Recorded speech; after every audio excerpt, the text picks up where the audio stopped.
नमस्कार दोस्तों, स्वागत है आपका आपके अपने यूट्यूब चैनल पर।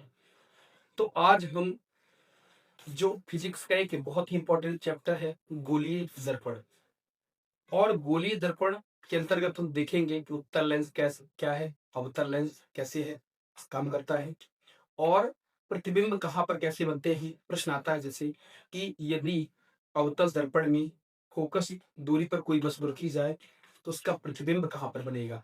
या प्रश्न आता है कि यदि कोई किसी भी वस्तु को वक्रता केंद्र पर रखा जाता है तो उसका प्रतिबिंब कहाँ पर बनेगा और कैसा बनेगा। बहुत ही इंपॉर्टेंट चैप्टर है और इसमें बहुत सारे लोग कंफ्यूज होते हैं। तो आइए मेरे साथ इसको समझने का प्रयास कीजिएगा। एकदम आसान सा चैप्टर है, यदि आप बहुत ध्यान से देखेंगे तो आपको आज के बाद इसमें कोई भी कंफ्यूजन नहीं होगा। बहुत आराम से समझने का प्रयास करिएगा, मैं धीरे धीरे समझाऊंगा आपको। और इस वीडियो को आप यदि आपको समझ में ना आए तो 1 से 2 बार देखें, गारंटी है कि आपको पूरा का पूरा दर्पण आज के बाद कभी भी भूलेगा नहीं। ठीक है, तो आइए शुरू करते हैं। पहली बात अगर मैं कहूँ तो ये गोलीय दर्पण जिसको हम स्फेरिकल मिरर कहते हैं, गोलीय दर्पण। जो गोलीय दर्पण होता है जो गोलीय दर्पण होता है तो याद रखिए कि जो गोलीय दर्पण है ये एक खोखले गोले का एक भाग होता है। खोखले गोले का एक भाग होता है, एक पार्ट है। ये खोखले गोले का एक क्या होता है, भाग होता है। दूसरी सबसे महत्वपूर्ण बात देखिए, मैं आपको गोलीय दर्पण बना के दिखाता हूँ। मान लो ये गोला है और इस गोले का एक भाग होता है, ये गोला है। और इस गोले में को यदि मैं बीच से कट कर दूं, बीच से मैं यहाँ से कट कर देता हूं, तो एक भाग ये इस तरह का हो गया, ये एक पार्ट हो गया और दूसरा पार्ट आपका ये हो गया। यदि मैं इसको बनाऊं तो ये जो दर्पण है ये कुछ ऐसा बनेगा। ये वाला पार्ट जिस तरफ का लिया मैंने ऐसा बनेगा। और यदि इस भाग को मैं पकड़ूं तो ये जो कुछ भाग है ये कुछ ऐसा बनेगा। तो ये जो है, तो याद रखिए ये जो दर्पण बना हुआ है, ये वाला जो पार्ट है, ये वाला जो दर्पण है, इसमें जो है बाहर की तरफ पॉलिश होती है। इसमें बाहर की तरफ पॉलिश होती है, इसमें भी हम पॉलिश कर देते हैं। ठीक है कि नहीं।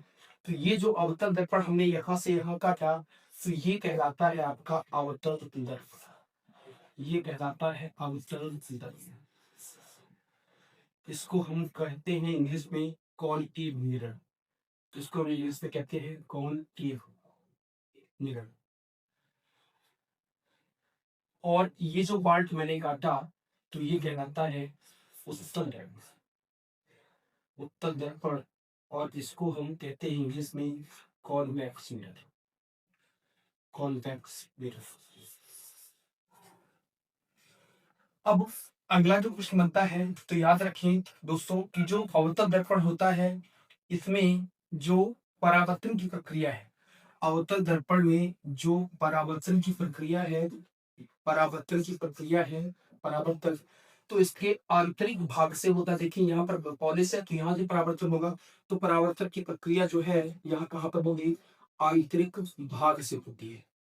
इसमें परावर्तन की जो प्रक्रिया है ये आंतरिक भाग से होती है, जबकि उत्तल दर्पण में जो परावर्तन की प्रक्रिया है ये इसके बाह्य भाग से होती है, या बाहरी भाग से इसमें रिफ्लेक्शन यानी परावर्तन की प्रक्रिया होती है। ये भी आपसे एग्जाम में प्रश्न पूछा जाता है।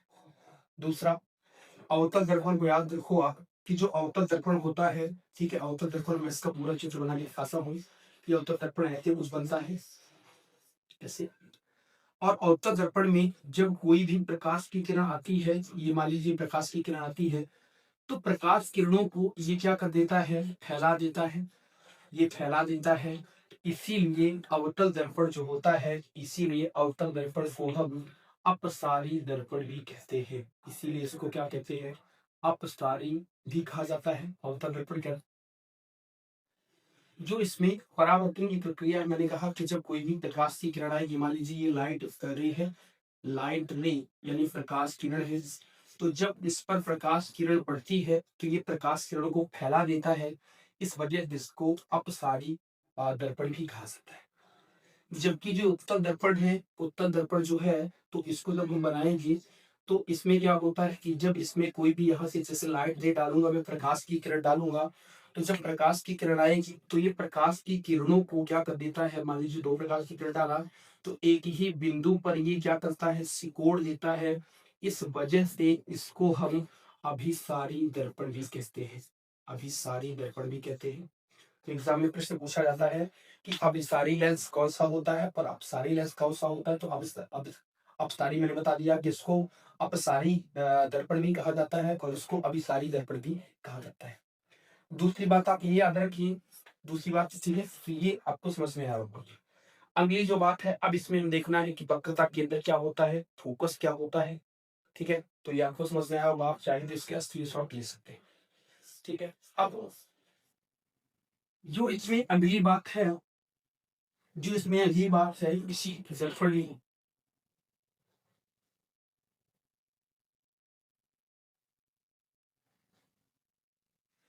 ठीक है देखिए, अब मैंने आपको बताया कि ये खोखला गोला होता है, तो यह जो मैंने काटा ये, ठीक है। तो मान लीजिए अगर ये गोला होता तो यहाँ पर मैं उसके दो पार्ट किए देता हूँ। ठीक है, तो देखिए अगर मैं इसको काटूं तो ये इसके दो पार्ट कर रहा हूँ मैं, बहुत ध्यान से समझिएगा, एकदम आसान है। ठीक है, तो एक पार्ट मान लीजिए गोला एक ऐसा बन जाएगा और एक काटूंगा तो ये गोला ऐसा बन जाएगा। ठीक है, तो एक हमने ये होटल है और ये कैसा है, उस तरह से है। दूसरी बात आप देखें कि ये जो कहलाता है ये, तो इसमें पूरा का पूरा ये जो होगा ये कहलाता है पोल कहलाता है, पोल कहलाता है। ठीक है, ध्रुव जिसको कहते हैं, हिंदी में ध्रुव कहते हैं इसको। ठीक है, हिंदी में इसको ध्रुव कहा जाता है, ध्रुव। और ये जो बीच का है ये, तो ये आपका क्या है, सेंटर ऑफ कर्वेचर है। इसको कहा जाता है वक्रता केंद्र, इसको कहा जाता है वक्रता केंद्र, इंग्लिश में इसको सेंटर ऑफ कर्वेचर कहा जाता है। ठीक है, इसी तरह इसका भी ये क्या कहलाएगा, ये अवतल दर्पण का हमने देखा, और उत्तल दर्पण भी जब आप बनाओगे तो उत्तल दर्पण का भी क्या होगा, ये आपका कहलाएगा कौन सा, वक्रता केंद्र। और यहाँ पर कहलाएगा इसका क्या, यहाँ पर इसका कहलाएगा पोल कहलाएगा। तो ये तरफ का जो है ये आपका अवतल दर्पण बना है, अवतल दर्पण बना है। और ये जो आपका है ये उत्तल दर्पण बना हुआ है, उत्तल दर्पण बना हुआ है। ये कौन के, ये कॉनकेव है और ये कौन सा है, कॉन्वेक्स। ये आपका कॉनकेव है और ये आपका कौन सा है, कॉन्वेक्स। तो आपकी बातें समझ में आई होगी कि ये पोल या ध्रुव कहलाता है और ये वक्रता के मसी जिसको हम सेंटर ऑफ कर्वेचर कहते हैं। अब एक एक पार्ट से देखें, अगर मैं जिसको बना दूं कि मान लीजिए कि अवतल दर्पण है ये, और अवतल दर्पण में आपका इसका चित्र लिखा हूं, तो ये आपका क्या कहलाएगा, ये आपका पोल कहलाएगा। और पोल के बाद यहाँ पर आपका क्या होता है, फोकस होता है। और यहाँ पर जो होता है ये होता है वक्रता केंद्र, जिसको हम सेंटर ऑफ कर्वेचर कहते हैं। तो ये पोल है, ये फोकस है और ये वक्रता केंद्र है। ठीक है, ये आपका याद रखें दोस्तों कि ये सी और पी, मतलब सी से पी तक की जो दूरी है ये कहलाती है आपका मेन एक्सिस। मेन एक्सिस का मतलब है मुख्य अक्ष। आपसे कई बार पूछा जाता है कि मुख्य अक्ष क्या होता है, तो सी से पी मतलब वक्रता केंद्र और पोल की जो बीच की दूरी है ये मुख्य अक्ष कहलाती है, मेन एक्सिस कहलाती है। ठीक है, और मेन एक्सिस के बीच में क्या आता है, यहाँ पर फोकस आता है। ठीक है, तो ये पोल होता है, ये फोकस होता है और ये सेंटर ऑफ कर्वेचर यानी वक्रता केंद्र होता है। ठीक है, तो ये आपको बहुत ही सही ढंग से समझ में आई होगी। अब हम देखते हैं कि आपसे प्रश्न पूछेगा कि अवतल दर्पण में यदि वस्तु को अनंत पर रखा जाता है तो उसका प्रतिबिंब कैसे बनता है। अगर आप इसको बहुत अच्छे से समझ पाए होंगे तो आप समझेंगे। अब हम वस्तुओं को, प्रतिबिंब को रखेंगे, कहीं वक्रता के इस पर रखेंगे, कहीं फोकस पर रखेंगे, कहीं फोकस और पी के बीच में रखेंगे। ठीक है, और कहीं अनंत पर रखेंगे और कहीं वक्रता केंद्र से आगे रखेंगे। ठीक है, तो आइए इसको समझने का प्रयास करते हैं। पहले आप चाहें तो इसका स्क्रीनशॉट ले सकते हैं। ठीक है, इसके बाद अब हम समझने का प्रयास करते हैं कि अवतल दर्पण मीन्स, अवतल दर्पण मीन्स, देखिए दोस्तों एक बात और आपको पहले समझना है, एक बात आपको ये समझना है कि मान लीजिए कि अवतल दर्पण है, ये अवतल दर्पण मैंने बनाया और अवतल दर्पण में वस्तु को हम यहाँ पर रखेंगे। ये आपका कहलाता है फोर्स, ये कहलाता है आपका फोकस और ये कहलाता है सेंटर ऑफ कर्वेचर। ठीक है, तो दोस्तों याद रखिए कि यदि कोई भी चीज जो है, यदि कोई भी प्रकाश की किरण है, यदि कोई भी प्रकाश की किरण है, तो मान लीजिए प्रकाश की किरण ऐसी आपतित होती है, तो प्रकाश की किरण आपतित होगी, तो जब वो आपतित होगी, तो जब ये प्रकाश की किरण जैसे यहाँ से जाएगी, जैसे मैं यहाँ पर वस्तु को रखूंगा, तो वस्तु को रखने के बाद ठीक है, जब कोई भी प्रकाश की किरण फोकस की दिशा में आपतित होती है, फोकस की दिशा में, ठीक है, आपके हाल की मैं इसको इमेज के द्वारा समझाने का प्रयास करता हूँ। देखिए स्थितियां मिलते हैं कि कौन सी इमेज की कैसी कैसी स्थिति बनती है, ठीक है। तो अब हम समझने वाले हैं, मेन बातें, मतलब अवतल दर्पण पर प्रतिबिंब की स्थिति, अवतल दर्पण पर प्रतिबिंब की स्थिति, मतलब हम इसको समझ रहे हैं कॉनकेव, कॉनकेव मिरर में, ठीक है। कॉनकेव मिरर में पोजीशन को समझ रहे हैं कि हम कहाँ पर वस्तु रखेंगे, इसका प्रतिबिंब कहाँ पर बनेगा। तो पहली जो स्थिति है वो ध्यान से देखिएगा, ठीक है। मैं आपको अब तक सामने वाले बनाया, ये आपको हर बार बनाना पड़ेगा। ये आपका कहलाता है होल, ठीक है। ये आपका कहलाता है फोकस, और ये आपका कहलाता है सेंटर ऑफ कर्वेचर, जिसको हम सी कहते हैं। तो इसमें 6 स्थितियां बनती है। जो पहली स्थिति है, ये यहाँ से देखें, ये आपका सी है, वक्रता केंद्र सी है। इसके बाद से आपका अनंत चालू हो जाता है। तो पहली स्थिति, प्रति वस्तु को अनंत पर रखा जाए। दूसरी स्थिति, वस्तु को सेंटर ऑफ कर्वेचर पर रखा जाए, वक्रता केंद्र पर रखा जाए। तीसरी स्थिति, वस्तु को सी और एफ के बीच में रखा जाए। चौथी स्थिति, वस्तु को एफ पर ही रखा जाए। पांचवी स्थिति, वस्तु को एन और पी के बीच में रखा जाए। और छठवीं स्थिति, वस्तु को एफ पर ही रखा जाए, ठीक है। तो ये 6 स्थितियां मैं आपको समझाने का प्रयास करता हूँ। जो पहली स्थिति है, पहली स्थिति, तो ये पहली स्थिति, अब हम वस्तु को कहां पर रखना है। पहली स्थिति, वस्तु को अनंत पर रखा जाए, वस्तु को अनंत अनंत पर रखा जाए, ठीक है, रखा जाए। अब देखिएगा, यदि मैं वस्तु को अनंत से रखूंगा तो सबको पता है कि वस्तु अनंत जो है भाई सेक्टर ऑफ कर्वेचर अनंत यहाँ भी हो सकता है, ठीक है। देखिए यहाँ पर अगर मैं बनाऊं इस प्रतिबिंब को, तो मान लीजिए ये प्रतिबिंब है, ठीक है। ये आपका क्या है, ये पोल है। ये आपका क्या है, ये फोकस है। और ये आपका क्या है, वक्रता केंद्र, जिसको सी कह रहे हैं। वस्तु को अनंत पर रखा जाए तो अनंत यहाँ भी हो सकता है और यहाँ भी हो सकता है। तो जब कोई भी वस्तु को आप अनंत पर रखेंगे तो यहाँ पर देखें, यहाँ पर हमने इस दर्पण में पालिश कर दी है, तो प्रकाश की जो किरण आएगी उससे बाहर तो जाएगी नहीं, क्योंकि यहाँ पर कलाई की हुई है। तो जब कोई भी किरण, मान लीजिए अनंत यहाँ है और यहाँ है, अब अनंत से कोई किरण आएगी तो ये जब सीधे आएगी, ये तो यहाँ पर टकराएगी दर्पण से, और टकराने के बाद, दर्पण से टकराने के बाद ये क्या होगी, ये सीधे वापस लौटेंगी, तो ये फोकस से होकर के गुजर जाएगी।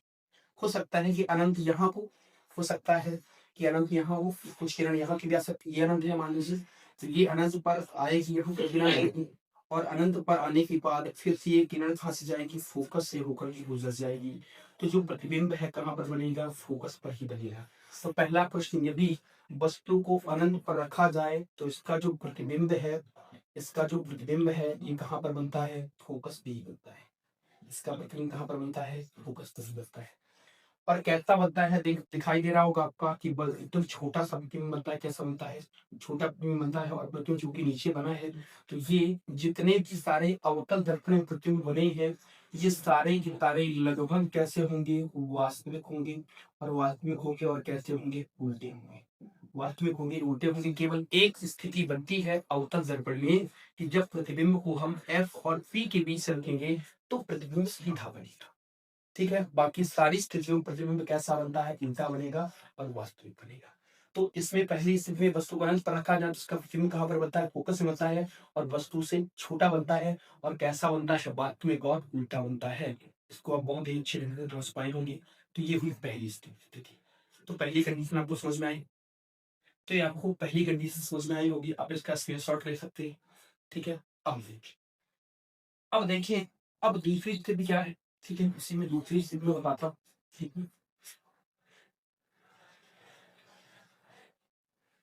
अब दूसरी कंडीशन क्या है कि स्थिति नंबर सीक्रेट कौन कौन सा, मान लीजिए कि हम स्थिति लिखते हैं, ठीक है। आपको स्थिति रखी हुई है, दिमाग लगाना है। ये पोल है, ये क्या है, फोकस है, और ये क्या है, सेंटर ऑफ कर्वेचर, ये वक्रता केंद्र है ये, ठीक है। अभी तक हमने प्रतिबिंब वस्तु को कहाँ पहला प्रतिबिंब अनंत पर रखा।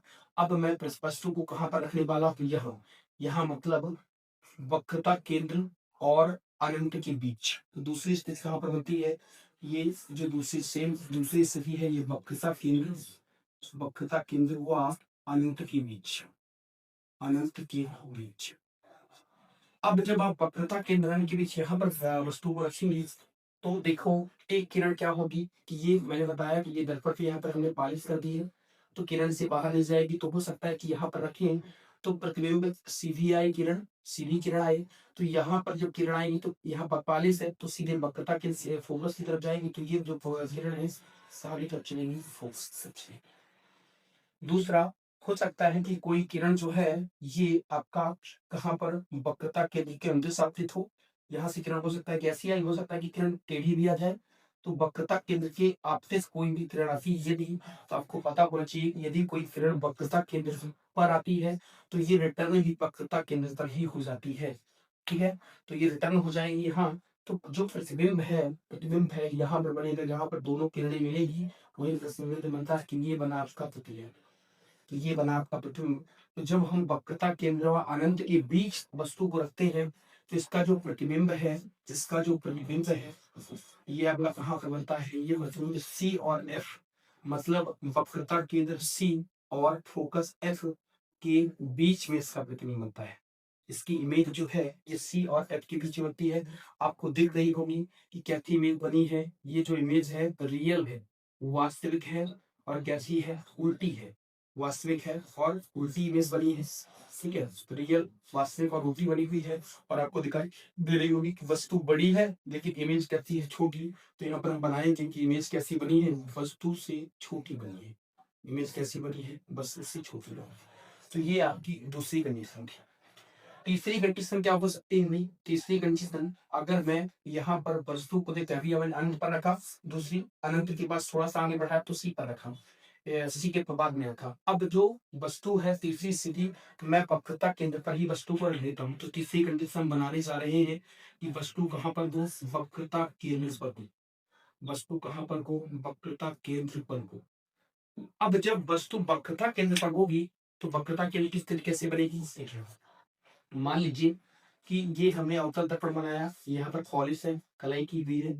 मैंने आपको कई बार बताया कि ये आपका पोल होता है यहाँ पर आपका फोकस होता है और यहाँ पर सेंटर ऑफ ग्रेविटी यानी वक्रता केंद्र होता है। अब हम जो तीसरी स्थिति बनाने वाले हैं कि वस्तु को वहां पर रख रहे हैं वक्रता केंद्र पर ही रख रहा हूँ।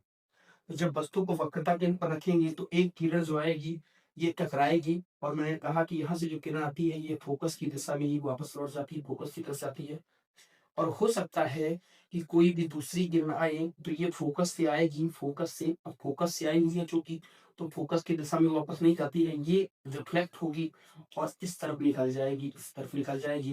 तो जो इमेज फॉर्मेशन है जहाँ पर दोनों वस्तुएं काटती हैं जहाँ पर दोनों किरणें काटती हैं यहाँ पर इमेज बनेगी तो ये जो इमेज है ये यहाँ बनी है।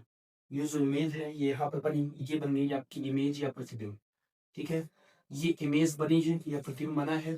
तो जब हम वक्रता केंद्र पर वस्तु को रखेंगे तो इसकी इमेज जो है कहाँ पर बनेगी आपको दिख रहा होगा ये जो इमेज है कहाँ पर बनेगी वक्रता केंद्र पे ही बनेगी। वक्रता केंद्र पर ही इमेज बनेगी और कैसी बनेगी भाई ये जो बनेगी ये बनेगी वास्तविक और उल्टी वास्तविक और उल्टी। और कैसी है ये वस्तु जितनी वस्तु है उतनी बड़ी इमेज है तो जो इमेज है ये बनेगी वस्तु के बराबर वस्तु के बराबर ही सही। तो ये आपकी तीन कंडीशन हुई आप चाहे तो स्क्रीन शॉट ले सकते हैं। ठीक है चाहे तो आप इसका स्क्रीन शॉट ले सकते हैं। अब जो तीन कंडीशन हुई हमने वस्तु को ग्रुप रख दिया वक्रता केंद्र पर। अब हम वस्तु को आगे किसका खिलाते हैं। ठीक है अब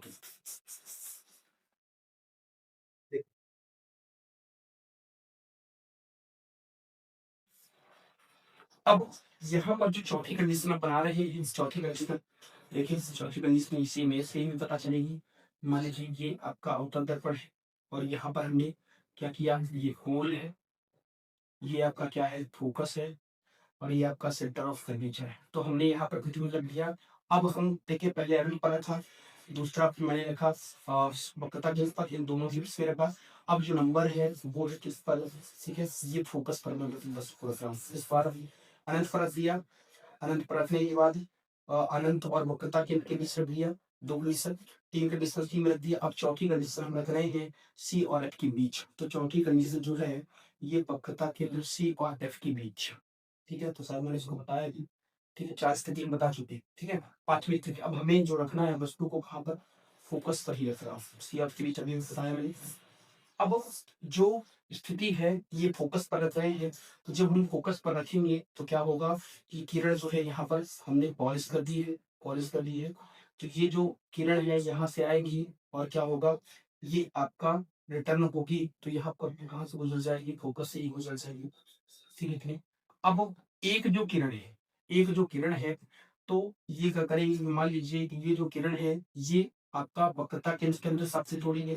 मान लीजिए कि किरण जो है यहाँ से आ रही है, मैंने बताया कि दूसरी किरण आपको वक्रता केंद्र के अंदर से डालेगी, तो हो सकता है कि एक किरण यहाँ पर से अंदर आती हो यहाँ से, तो ये जाहिर सी बात है वक्रता केंद्र पर कोई किरण आएगी तो ये वक्रता केंद्र की दिशा में वापस लौट जाएगी, तो ये किरण वहीं को वापस लौट जाएगी इसी की दिशा में। और जब ये किरण वक्रता के लौटेगी तो इमेज जो है ये भी आगे बढ़ता जाएगा, ये भी आगे बढ़ता जाएगा, तो इमेज जो है यहाँ कहीं नीचे कहाँ पर बनेगी, अनंत पर बनेगी। यहाँ पर अनंत है तो इमेज कहाँ पर बनेगी, अनंत पर बनेगी। और ये प्रतिबिंब कैसी बनेगी, उल्टी बनेगी, वास्तविक और उल्टी बनेगी। और होगी क्या, ये वस्तु से क्या होगी, बड़ी, वस्तु से क्या होगी, बड़ी होगी, वस्तु से क्या होगी, बड़ी। तो ये हमने देखी 5वीं स्थिति, ठीक है। तो ये हमने कहाँ पर रखा, फोकस पर ही रखा। अब जो अंतिम कंडीशन हमारी है जो एफ और पी के बीच, तो ये जो छठवीं स्थिति है, छठवीं स्थिति, तो हम प्रतिबिंब को बना के ही दिखाते हैं, ठीक है। ये स्थिति जो मैंने बनाई है, ये वस्तु को हमने कहाँ पर रखा है, ये वस्तु को हमने रखा है फोकस पर, यानी वस्तु को कहाँ रखा है, फोकस पर। शायद ये 5वीं स्थिति है, ठीक है। 6वीं स्थिति कहाँ है, तो देखिए अब हम प्रतिबिंब वस्तु को कहाँ पर रख रहे हैं, एफ और पी के बीच, एफ व पी के बीच, एफ और पी के बीच वस्तु को रख रहे हैं, तो देखें अब एफ और बी के बीच वस्तु को रख रहे हैं, तो देखिए मैं बनाने का प्रयास करते, देखिए ये अब यहाँ पर मैंने दर्पण बनाया, यहाँ पर पोल है, यहाँ पर आपका क्या है, फोकस है, और यहाँ पर सेंटर ऑफ कर्वेचर है, वक्रता दिश। हम वस्तु को रख रहे हैं एफ और पी के बीच, तो हो सकता है कि ये देखिए यहाँ पर वस्तु, तो ये वस्तु यहाँ पर रखी, तो ये जो वस्तु यहाँ पर रखेंगे तो यहाँ पर कलाई की हुई है, तो यहाँ पे किरण वापस नहीं जाएगी, प्रकाश किरण पर ये जाहिर सी बात, मैंने आपको कई बार बताया, जब यहाँ जाती है तो किरण कहाँ से गुजरती है, फोकस से होकर के गुजरती है। दूसरी किरण वक्रता केंद्र के अंदर से डालेंगे, तो वक्रता केंद्र से डालेंगे वस्तु पर, ऐसा हो सकता है। तो ये जो किरण है ये पीछे की ओर जाएगी, पीछे की ओर। और क्योंकि 5वीं कंडीशन में हमने ये वाली स्थिति बना ली है, एक स्थिति ये भी तो हो सकती है कि ये किरण आगे की ओर बढ़े और ये किरण आगे की ओर बढ़े। पीछे वाली स्थिति तो मैंने अभी पीछे दिखाई है, अनंत पर प्रतिबिंब बनेगा जब तो हो सकता है। दूसरी स्थिति ये भी तो हो सकती है कि ये किरण आगे की ओर बढ़े और ये भी किरण आगे की ओर बढ़े, ये किरण आगे की ओर बढ़े, और ये जो किरण है ये कहीं यहाँ पर, कहीं पर ये किरण यहाँ पर मिल जाएगा। तो जो प्रतिबिंब है वो कहाँ पर बनेगा, ये बना है, ये बना है दर्पण की आगे, केवल ये स्थिति है। प्रतिबिंब आपका कहाँ पर बनेगा, इस स्थिति में जो प्रतिबिंब है, जो इमेज है वो कहाँ पर बनेगी, जिससे आपका जो हमने दर्पण बनाया है, तो प्रतिबिंब कहाँ पर बनेगा, दर्पण के आगे बनेगा, दर्पण के आगे बनेगा। और कैसा बनेगा, क्योंकि ये जो है इमेज नदी है, आभासी है, और आवासीय प्रतिबिंब हमेशा कैसे होते हैं, सीधे होते हैं, आवासीय और सीधा बनेगा। और वस्तु चूंकि इतनी छोटी है और इमेज हमारी इसकी बड़ी है, तो कैसे बनेगा, वस्तु से कैसी बनेगी, वस्तु से बड़ी, वस्तु से कैसे बनेगी, बड़ी इमेज बनेगी, वस्तु से बड़ी इमेज। ये आपकी 6वीं इमेज हो सकता है। ताकि मुझे ऐसा लगता है कि हमने एक स्थिति नहीं बनाई है, वो भी मैं आपको यहाँ क्लियर कर देता हूँ। मैं मुझे लगता है कि सी और एफ वाली स्थिति नहीं बनाई है, तो मैं बता देता हूँ कि जब वस्तु, यहाँ पर बता देता हूँ कि जो 5वीं, हो सकता है कि एक इमेज हमें भूल गई हो, तो कौन सी बना रहे हैं, सी व एफ के बीच, सी और एफ के बीच जो वस्तु, मतलब सी और एफ के बीच। तो जब हम यहाँ पर इसको वस्तु बनाए, ठीक है, देखिए ये आपका क्या होगा, ये आपका दर्पण है, और यहाँ पर हम क्या कर रहे हैं, यहाँ तो सी और एफ के बीच, तो देखिए अब सी और एफ के बीच हिंदी में बनाना था, वो मान लीजिए ये इमेज यहाँ पर बनी, तो यहाँ पर क्या बनाऊंगा मैं, ये आपका क्या कहलाएगा, पोल, ये क्या कहलाएगा, फोकस, और ये क्या कहलाएगा, सेंटर ऑफ कर्वेचर कहलाएगा। वस्तु को हम यहाँ पर रख रहे हैं सी और एफ के बीच, तो एक किरण जो होगी यहाँ पर जाएगी, और मैंने आपको कई बार बताया है कि किरण पार नहीं जाएगी, तो ये फोकस से होकर के गुजर जाएगी, ठीक है। हो सकता है कि दूसरी जो किरण हो, ये दूसरी किरण जो हो, ये आपका दूसरी जो किरण हो, तो ये आपका क्या करेंगे, तो ये जो कंडीशन है, मान लीजिए सी और एफ के बीच में सुरखी है, तो एक ये हमने वस्तु को यहाँ रखा, ये इमेज किरण गई और ये फोकस से होकर दूसरी गई। दूसरी किरण हो सकती है वक्रता केंद्र के अंदर जाए, और जाहिर सी बात है जब वक्रता केंद्र के अंदर कोई इमेज जाती है, किरण जाती है, तो ये वक्रता केंद्र की दिशा में क्या आती है, वापस लौटती है। एक किरण यहाँ से जाएगी, मान लीजिए कि ये जो किरण है ऐसे सीधे जाएगी ये, और ये भी किरण यहाँ टकराएगी, तो जो इमेज है कहाँ पर बनती है, थोड़ा सा बिगड़ गया है, जो इमेज है यहाँ पे बनेगी, मतलब वक्रता केंद्र पर ही बनेगी। तो इसकी इमेज सी और एफ के बीच में वस्तु रखेंगे, तो जो इमेज है, प्रतिबिंब है, ये यहाँ पर बनेगा। ये प्रतिबिंब जो है ये वक्रता केंद्र पर ही बनेगा। ये प्रतिबिंब कहाँ पर बनेगा, वक्रता केंद्र पर। जो दिख रहा है कि वास्तविक और उल्टा बनेगा, वास्तविक और उल्टा बनेगा, वास्तविक और उल्टा बनेगा, और वस्तु से क्या बनेगा, बड़ा बनेगा, वस्तु से क्या बनेगा, बड़ा बनेगा। तो दोस्तों ये थी अवतल दर्पण की सारी इमेजें। आप इस वीडियो को बहुत ध्यान से देखें, और यदि आपको अच्छे से समझ में नहीं आया तो उसको 2 बार देखें। गारंटी है कि आपको पूरा का पूरा समझ में आया होगा। ठीक है, तो तब तक के लिए धन्यवाद।